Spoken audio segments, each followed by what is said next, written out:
Okay, IBSL1. We have made it to the end of Chapter 9. Well, it's not the real end of Chapter 9, but it's all that we're going to do from Chapter 9. Today we're going to talk about everything that could come up on the test on Thursday that's all about exponent laws or exponential functions and logarithmic functions. So, Chapter 9. You've seen these laws before, but exponent laws.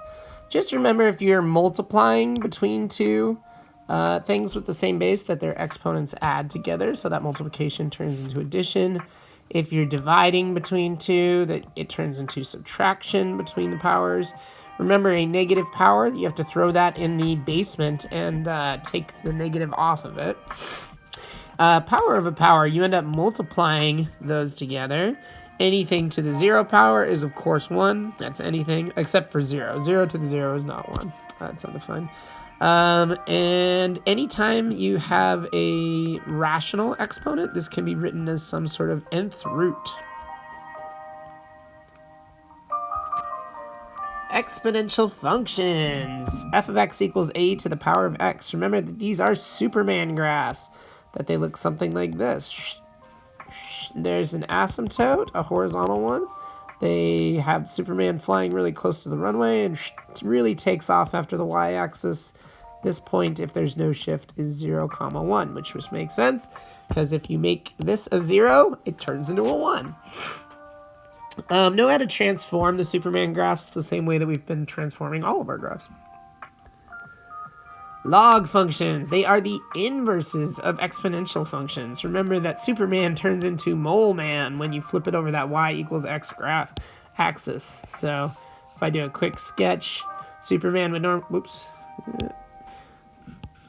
normally be taking off over that runway, but if you think about the reflection over the line y equals x, that means Mole Man looks like this,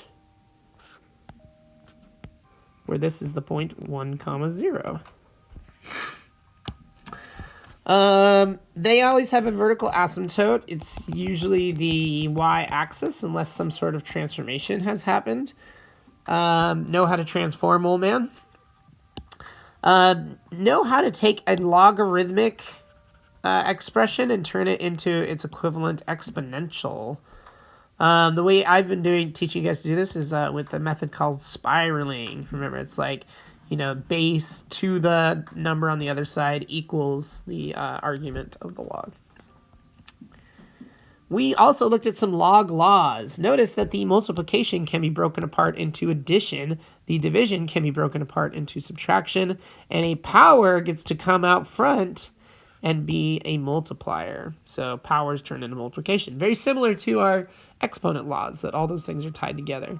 Remember, sometimes it makes sense to go this direction, to break it apart into two separate logs, and other times it makes sense to take two logs and smush them together into one log. It just really depends on the situation and the directions. The last thing we did is the change of base formula. Remember, if you have log base a of x, you can turn that into log x over log a with any base b that you want. Usually people change it into the common log, base 10, but technically you can change that base to whatever you like. Solving exponential equations. So a lot of times there's an x in a power spot and you have to get it by itself. One method we did before we learned logs was getting the same base on both sides, and then you can set their powers equal to each other. Just get rid of the bases. The other more complicated way, if you're not, if you can't get the bases to be the same, is you have to take the log of both sides and then use all your log properties to try to get x by itself. Sometimes unspiraling comes in handy for solving those to get x out of a power spot. Okay, you guys, that's it for Chapter 9. It was just 9.1 and 9.2. We'll post the review problems.